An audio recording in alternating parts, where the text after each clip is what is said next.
Let's give it up for Adaline herself, Miss Blake Lively. So this movie sort of deals with like magical realism, and that's something that can go very wrong very quickly. Did you guys talk about how to sort of maneuver that sort of dangerous playing field? Well, it's incredibly dangerous, but it's also, when it's done well, as an audience, you really love it and you really appreciate it. And I think because it's such a tricky territory to navigate, you don't see magic in films as much unless it's a superhero film or you know, there's Diagon Alley, you know, it's wizards or capes. But to have magic in a very simple, quiet story is rare. And so when people aren't expecting anything out of it, you get to pleasantly surprise people, or you get to make a crappy movie like everyone thought you might. Right. And I think we made a really special movie that I'm really proud of, and it has magic in a quiet film in a way that I haven't seen in a really long time. Right. We kind of see you when this sort of event happens, and then many years later. But did you and the director sort of fill in that space? I mean, if I asked you where she was in 1976, could you tell me, or was that something that was just sort of not discussed? I think we had our own ideas of what happened, and we skimmed over the 70s, 80s, and 90s because I think everyone wants to forget those.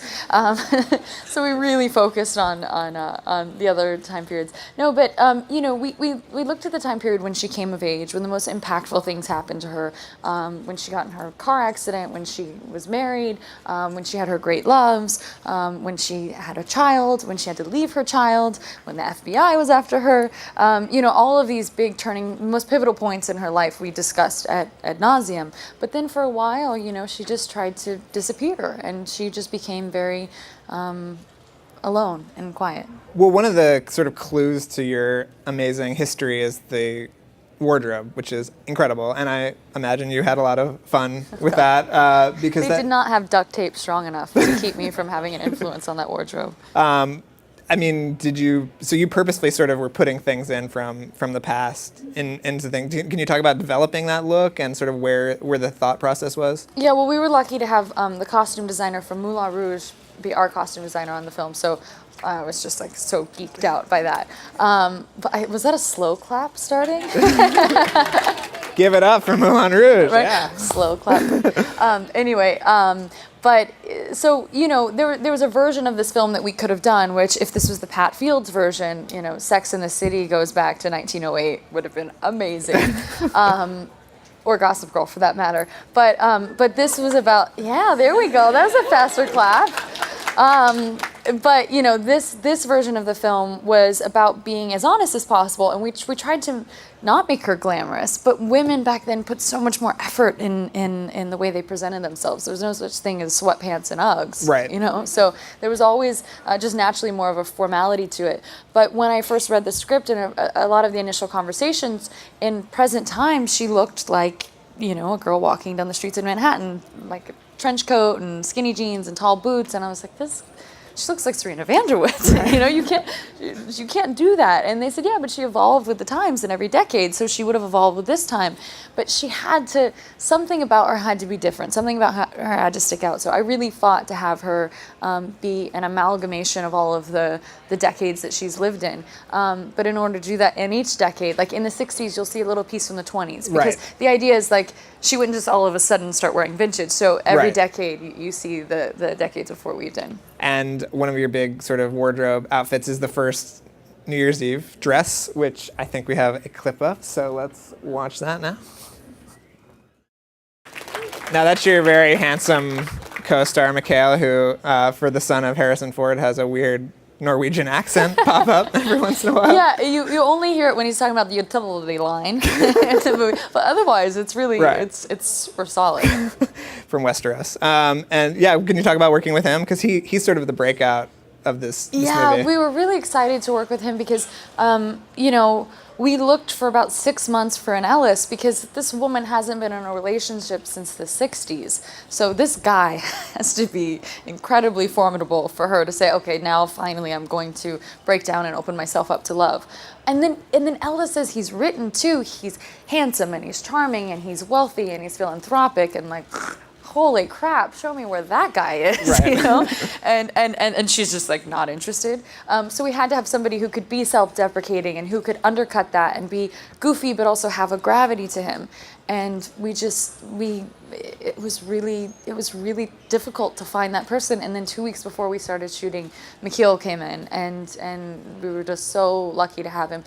Maybe not the first choice as Harrison Ford's son, Right.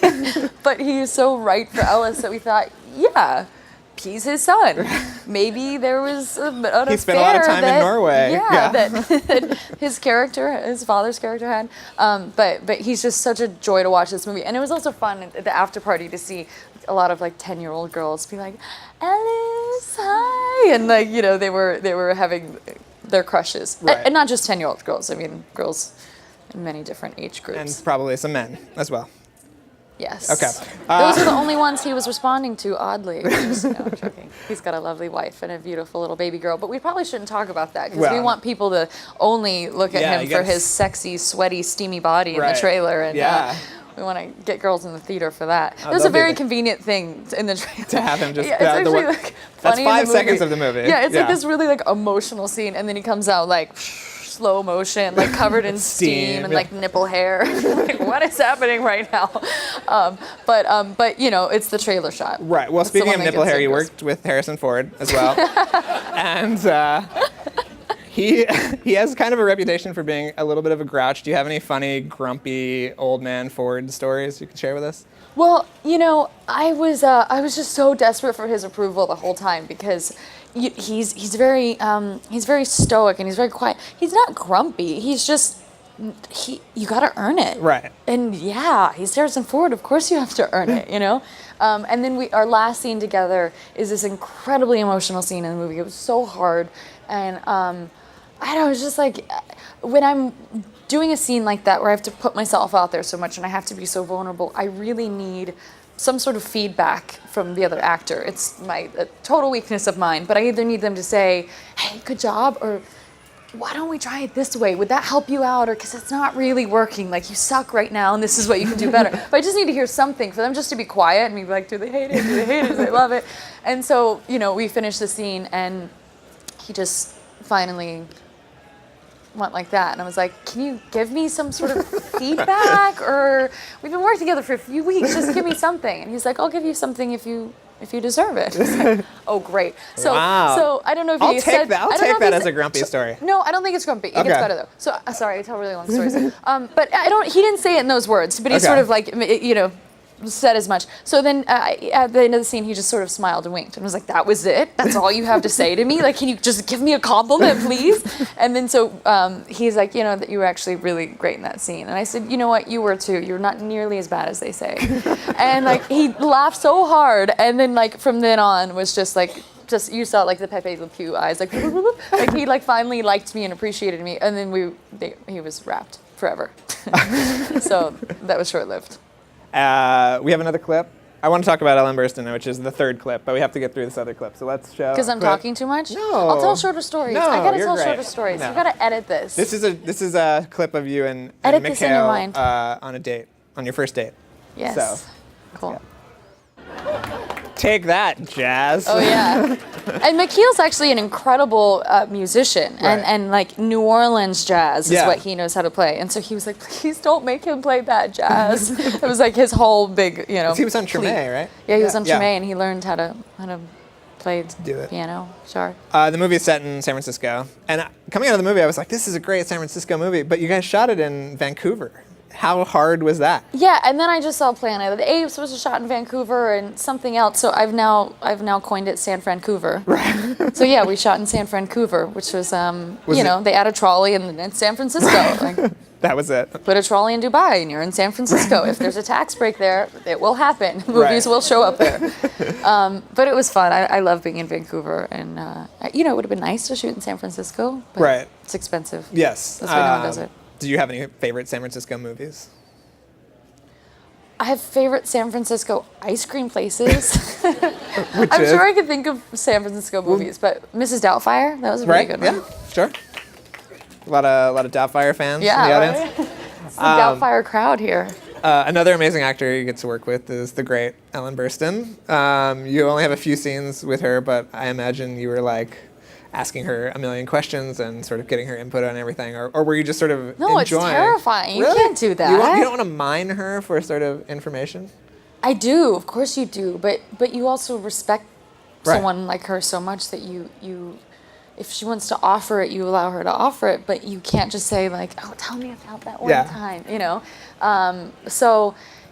You know, it was neat because we actually became closer in the scenes together because she's someone who's incredibly regal, and when someone has earned that much respect, it's almost hard to feel secure enough to approach them and ask them questions. And so in the scenes together, she had to be so open and vulnerable and pure because she was playing my daughter and I had to play, you know, the authority over her. So I had to be more guarded.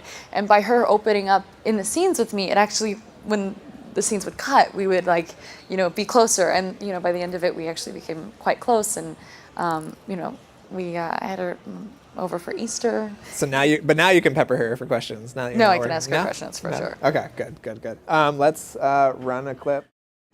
And doesn't that look just like San Francisco? There's a gentleman in the front row who is going to bombard you, I'm sure, at some point to sign his copy of The Green Lantern, which I can't have You're here. the one who bought it. Yeah, he's the one. Obviously, that movie paid off hugely, personally for you, but did not do what anybody thought. I mean, did you guys have a feeling on set that things weren't going the way they should have been going? I mean, it's a little bit of a red flag when you don't have a script, but hey, let's do it. You don't need a script. You know, it's one of those things where I think people get so caught up in what the trend is and what they think the audience wants that sometimes you forget to step back and I think respect your audience and say, like, if you animate a suit, people may not enjoy that, right. You know? Or, so I think that it was just sort of hoping people would be there no matter what. Right.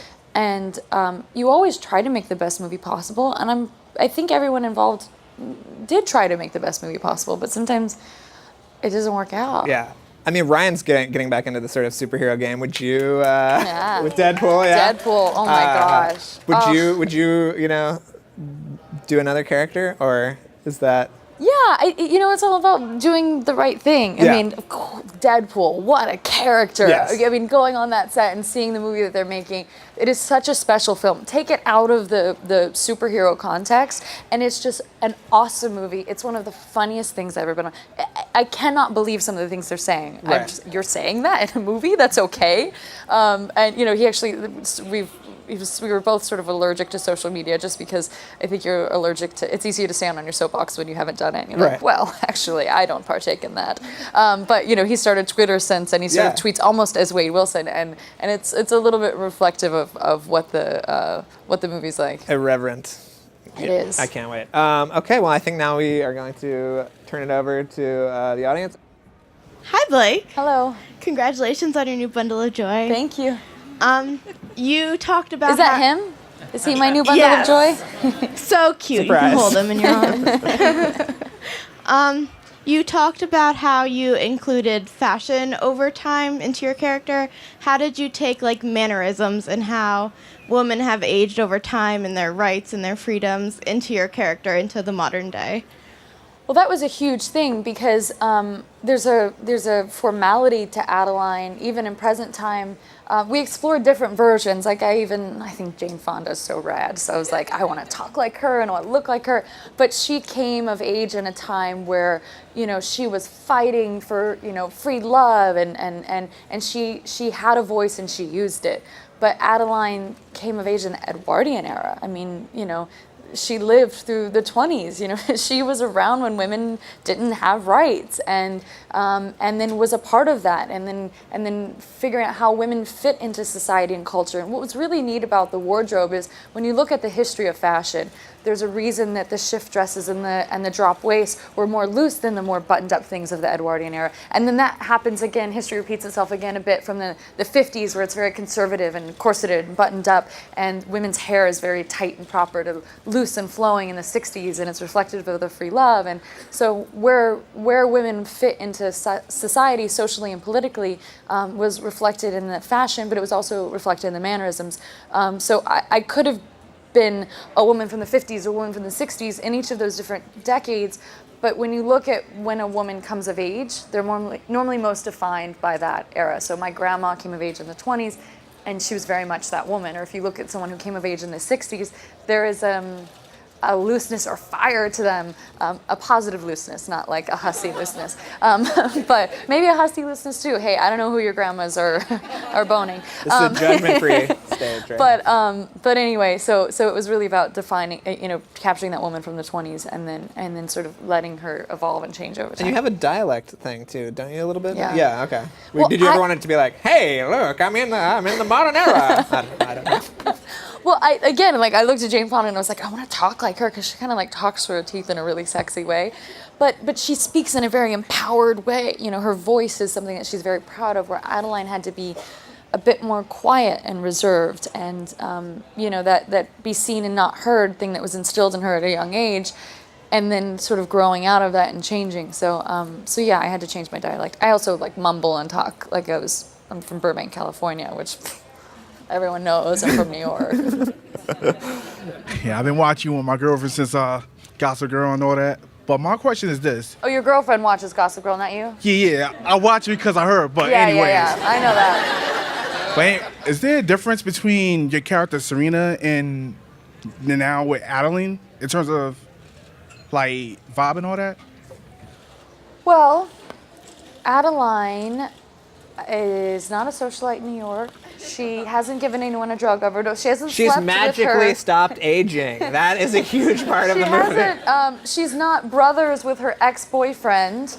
Her new stepbrother's father is not a ghost. There are just a few small similarities. This happened differences like that. Oh yeah, season 2. Wow. Yeah. Gotta catch up. A ghost came in season 2. That's when you say maybe it's better if we don't have a script. Yeah. But it's still entertaining, nonetheless. But yeah, there's a lot of differences. But there's an elegance to women that are of times past that you don't see as much in characters or contemporary women. In film, not in contemporary women in general. Hi. You talked a bit about kind of needing feedback after you finish a scene, which I can completely identify with as an actor myself. And so I wanted to kind of hear a little bit more about your process as an actor and how you prepare for your film roles. It's always terrifying. And it's neat to see people like Harrison Ford show up to set and still really care. And you all think you're ready, and then him saying, okay, let's all sit down together and let's look at the scene and let's make it the best possible. Let's make it as honest as possible. And to have that luxury of being able to do that is incredible, but also seeing that he's even kind of nervous in that. Or my husband just worked with Dame Helen Mirren, and the night before she's like, oh, I'm so nervous. And he's like, what's going on in your life? She's like, well, we're starting this movie tomorrow. And he said, well, yeah, but so? And she's like, I just always get so nervous before. I just don't know. I don't feel like I know what I'm doing. So that's nice to hear. But to rely on feedback from your actor, your other, for your scene partner is always a scary thing to have to rely on, because when you work with someone that's method and you're not supposed to have a positive relationship necessarily. I worked with Maria Bello on Private Lives of Pippa Lee, and she really. It helps her in the beginning of the day, at the end of the day, to feel like her character. It's not that she's going around and abusing me between scenes, but she sort of keeps to herself. And our first scene together, I took a full bottle of her pills and I'm screaming and crying and I slap her and she slaps me, and it's just an incredibly emotional scene. And then she wouldn't talk to me between scenes, and I thought, she wants to have me fired, she hates me, this is horrible. And then I'd work with Julianne Moore in the same film, who's like joking about her kids between scenes, and then they slate and like she goes like right into this like creepy girlfriend of my aunt. And I really saw that both of them were incredible actors and both had very different processes, and they both got great results, and I saw how each of their processes were affecting me, and that was the thing that scared me. Is I thought I need to, whatever it is that I do, I wasn't doing as well around Maria as I was around Julianne, because I needed her to say, you're doing great. And not until we finished the movie, she was like, I'm so happy to work with you. I feel like we did such great work together. Do you feel good about it? And I was like, dear God, could you have said that on day one? And she would send me nice text messages when she saw the movie, and like, we've been so great and friendly ever since. But I just didn't know her process, and that really, it did throw me off. And so I just need to figure out how to not need the feedback in the moment, you know? Hi, Blake. Hello. So I've noticed a trend that a lot of actors seem to want to like separate themselves from the works that made them bigger when they were younger. So do you mind being so closely associated with Gossip Girl and Serena van der Woodsen? That's a good Well, question. I wasn't so closely associated with it. I wouldn't be here, you know. I'd be pimping my ride somewhere, like trying to get a job. But you know, it's less about being so closely associated with it because of it's what people know you for, and you want to separate yourself with it just because it's because of the pop culture association with it, and more about never wanting to define yourself as any one thing. Especially as an artist, you want to be able to evolve and change and constantly not only surprise other people but surprise yourself, and that's easier when you're jumping from film to film because they have shorter lives, where the films can live for a long time, but you're only watching someone on screen for an hour and a half, however many times you see that movie. Or with a TV show, someone's in your house once a week for 6 years. I mean, we shot 10 months out of the year, so people really feel like they know you as that character. But what's been most challenging, I think, for me, just on a personal level, is people feel like they know me as that character personally. And yes, I lived in Manhattan and I did not do anything to help myself. I would take home wardrobe, I would date my person I'm dating on the movie, who's also my brother, Little Game of Thrones. I didn't date my brother on the show. I didn't date the ghost. Okay. But you know, but there was a ghost that came into my, you know, so we were all buddies, so we didn't really do anything to help matters there. But that's the thing that I always find to be most challenging, is that I feel like even when I give interviews and I'm making some ridiculous joke, they print it and sort of print it as if like some elitist jerkhole was saying it, because I'm known for being this Upper East Side girl that would never say something like that, you know. And so that's been the sort of tricky thing for me personally, is feeling like that's not me, like don't think of me like that. So Hi, Blake. Congratulations on your baby, first of all. You look amazing. Thank you. See where you get the good genes from. Whoa. She's single. No, I'm joking. She's not. My question, me and my buddy Greg here, we're really deep into Meisner, so we wanted to know what technique works for you, and do you have any memorable breakthroughs that you can share with us? Wait, what is Meisner? It's A technique. acting technique. An acting technique? Yeah. Not everyone knows that. I'm He just sorry. said that. Oh, okay. Well, it could be a religion for all, you know. You know, for me, I always feel like I'm faking it, which is like probably something I shouldn't say out loud. These are the inner thoughts. No, but you know, I grew up. All my family, all my siblings were actors. My parents had an acting class, and I grew up in it and around it. But when I actually fell into it, I didn't feel like I had really earned it. So there are times when I've done, you know, I've read these acting books and explored different techniques and gotten really deep into that. And then I would get so in my head that I would do a worse job. And then there are other times where I would just go in and I would really, really work with the actor and the director and the script and hammer it out and try to imagine what it would be like to be in that scenario. So it was a little bit more imaginative than it is studied, but you're studying it with the people that you're collaborating with. That to me has been more helpful, because when the times when I've done all the work ahead on my own, then you're with someone else, everyone's got their own vision, and you could just like, you know, you sort of implode and it's hard to be as agile. So I find it best I felt most comfortable and most happy with the outcome when I sit and you talk about what's not on the screen, what's not happening here, and you give all of that backstory together so you're all operating under the same world. That's what works best for me. And then also I felt really insecure when I would see like Maria be method and see how good she was, and I thought, I'm giggling between takes and I should be crying and like, you know, holding my knees and acting like I just took a bottle of pills. But then I would see Julianne Moore just talk about her kids, and literally until the moment that thing slated, and I thought, it's okay to not do that as well. You can, you know, it's again, just there's no judging yourself is the most harmful thing I found. Hi, Blake. I saw the movie this weekend, and it was wonderful. Thank you. And I remember reading in Vogue that you were drawn to this role because it's so rare that a woman really gets to be at the heart and center of a film, and that Adaline just felt like a very naturally complex and interesting character. So I was wondering, what was your favorite thing about playing her, and if it felt different from other roles that you've had? Well, it felt incredibly different. I think most actors want to be in a period piece film, and I got to be in a multi-period piece film, which is very rare. But what I love most about Adaline is there aren't many movies that women are in the center of them. You know, Kate Blanchett's Oscar speech talking about, look, people want to see movies with women at the center. And then after that, there was a little bit of a trend of, oh, let's make these movies. And then that kind of like cycles out again.